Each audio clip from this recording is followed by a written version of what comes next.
You are 8 years old. Funchal, Madeira. The island sits in the middle of the Atlantic, closer to Morocco than to Lisbon.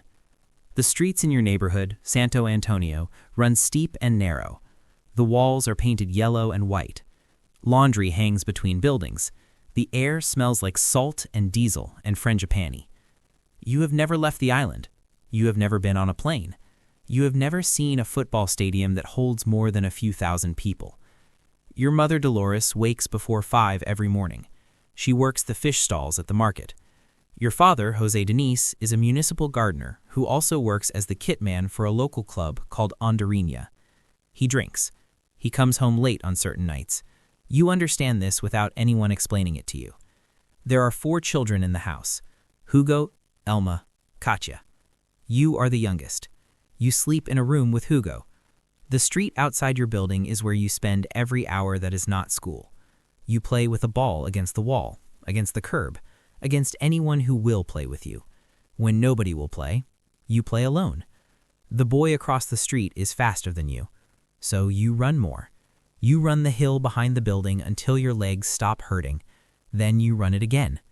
Your father's connection to Andorinha gets you into the club's youth setup at age 7. You are small, light, and faster than children 2 years older. A coach there contacts a man named Aurelio Pereira, who works as a scout for Sporting CP in Lisbon.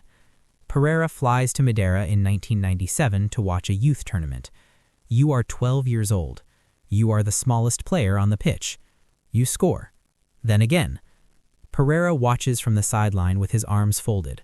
After the final whistle, he does not approach you. He calls Lisbon that evening. He calls again the next morning. National Velvet. That is what some people will later call him. The scout who found you in Madeira and convinced Sporting to pay your family a small monthly fee so you could leave the island and train at their academy in Alcochete on the mainland at the age of 12. Your mother agrees. Your father agrees. Nobody asks if you are ready. You are. September 1997. The airport in Funchal is small, single runway. The mountains come right down to the coast, and the planes have to bank hard over the ocean before they can land. You have one bag. You stand at the departure gate in a blue tracksuit. Your mother holds your face in both hands. She is crying. Your father stares at the floor. Your brother Hugo stands with his hands in his pockets. You tell your mother you will call every Sunday. She nods. She cannot speak. You board the plane alone. The academy in Alcochete is 20 minutes east of Lisbon, on the edge of the Tagus estuary. Flatland. Wind off the water. The training pitches are immaculate. The dormitory building is clean and smells like floor polish. Curfew is 9 o'clock. Meals are served in a canteen at fixed hours. Breakfast at 7:15, lunch at 1, dinner at 7. You eat what they give you. You do not complain about the food. You have eaten worse. There are boys from every part of Portugal, from Lisbon and Porto and Braga and the Algarve. They have been here for a year, some of them 2. They know the rhythms of the place. They know which coaches to avoid before a session and which ones to seek out after. They speak with a mainland confidence that you do not have yet. You speak Portuguese with a Madeiran accent. The vowels are different. The cadence is different. The other boys hear it and laugh. Not cruelly at first, then more cruelly. At night, you lie in the dormitory bunk and listen to the other boys talk until the lights go out. You do not join in. You are not shy. You are waiting. You already know that the way you prove yourself here will not be through conversation. It will be on the training pitch, and the training pitch does not care about your accent. You cry twice in the first 2 weeks, both times at night, both times alone. Nobody sees it. After the second time, you decide you are finished crying. You are 12 years old. You have made this decision. Training begins at 7, 2 sessions a day. Morning technical work, afternoon match sessions. The coaches here are different from the ones in Funchal. Quieter, more precise. They don't shout much. They repeat the same corrections until the movement becomes automatic. Your feet blister from the new boots. You tape them with white athletic tape from the physio room, and you continue. One afternoon, a coach asks if you want to sit out the second session. You say no.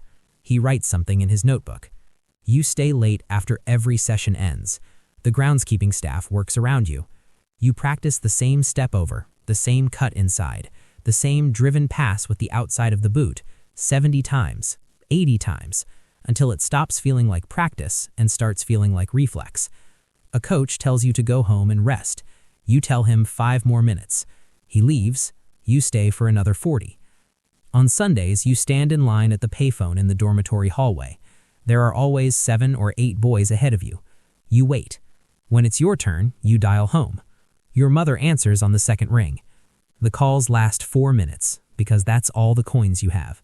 You tell her training is going well. You tell her the food is fine. She asks about your feet. You say they are fine. The line crackles. She tells you to pray before bed. You say you will. You hang up and walk back to your room. By 1999, you are playing for the under-15s and the under-17s in the same season. Nobody at the academy has moved through age groups that quickly. You score from distance. You score with your left foot. You score with your head from crosses that seem too high for someone your size. A coach named Osvaldo Silva writes in a quarterly report, "Exceptional technical ability.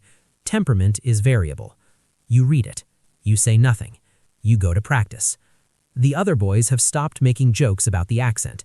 Some of them try to copy your moves in training. You notice. You say nothing about that either. 2001. You are 15. Sporting move you from the under-17s to the under-18s mid-season, then to the B team. 3 squads in 12 months. Each time you arrive, the older players look at you the same way. Small, young, island kid. Each time, the first session on the pitch ends the same way. They stop looking at you like that. October 2001. First team coach Laszlo Belloni calls you up to senior training. You are 16 years old. You walk into the dressing room where players who have been professionals for a decade are getting changed. Luis Figo came from this club. João Pinto came from this club. You find a corner and you change in silence. Nobody passes you the ball in the first possession exercise. The circle moves without you. You step in and take it. A senior player looks at you. You look back. The rondo continues. Belloni sends you back to the youth setup 2 days later. You are not told why. You go back. You train harder. You wait. January 2002. Belloni calls you up again.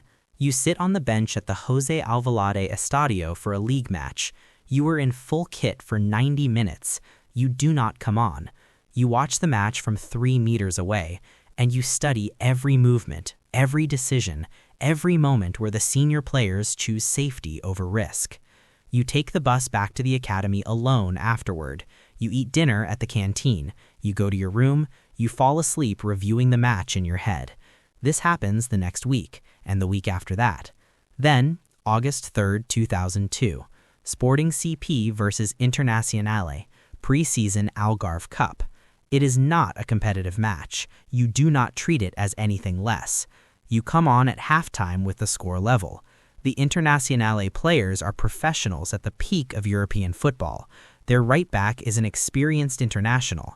You receive the ball on the right flank in the 47th minute. You go at him. You beat him with the outside of the boot. You go again inside. He grabs your shirt. Foul. You get up. The next time the ball comes to you, you beat him again. Different move, same result. By the 65th minute, he has stopped engaging you close and is dropping deeper, waiting, trying to slow you down with positioning, because he cannot stop you with his feet. You find the pocket of space behind him. You put the ball into it and follow. The Internazionale manager, Hector Cooper, watches from the stands. He does not take notes. He watches. After the match, he says nothing publicly. He does not need to. Everyone inside the Alvalade that evening has already understood what they saw. The following morning, the Lisbon sports newspapers run photographs of you mid-dribble. Abola, Record, Ojogo, all 3. The caption in one of them reads, "The new Ronaldo?" You are 17 years old. You read the headline over breakfast in the canteen. You fold the paper. You put it on the tray. You go to training. August 6th, 2002.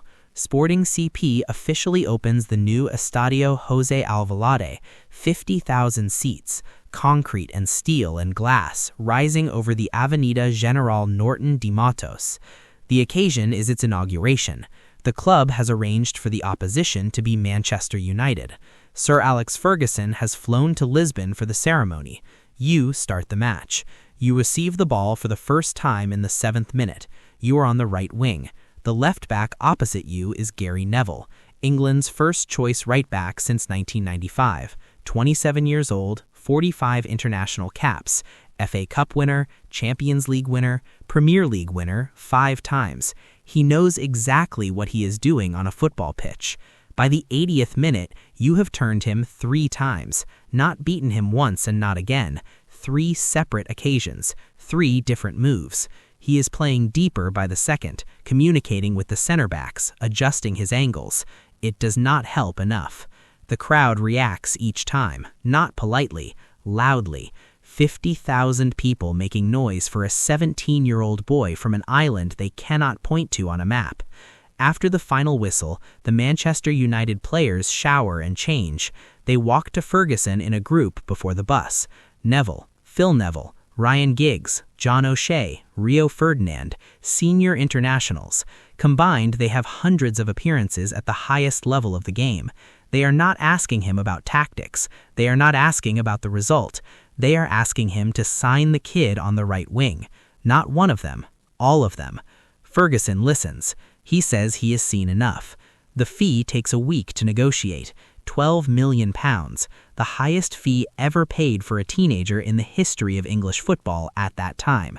Someone at Sporting CP calls it a windfall. Someone else calls it a mistake. Neither of them will be remembered for saying it. You are called into an office at the academy. A man slides a contract across a desk toward you. Manchester United Football Club. You pick up the pen. The contract assigns you the number 7 shirt. Eric Cantona wore it. Beckham wore it before he was sold to Real Madrid the previous summer and the number came open. Now it's yours. You sign August 12, 2002, 6 days after the match, 6 days after 50,000 people watched you take Gary Neville apart in a stadium that smelled of fresh concrete and new paint. You pack the bag, the same bag you carried from Funchal 7 years ago. The zipper still sticks on the left side. You walk through the academy one last time. The training pitches are empty in the early morning. The groundskeeper who used to watch you practice alone after dark is near the gate. He nods. You nod back. You get into the car.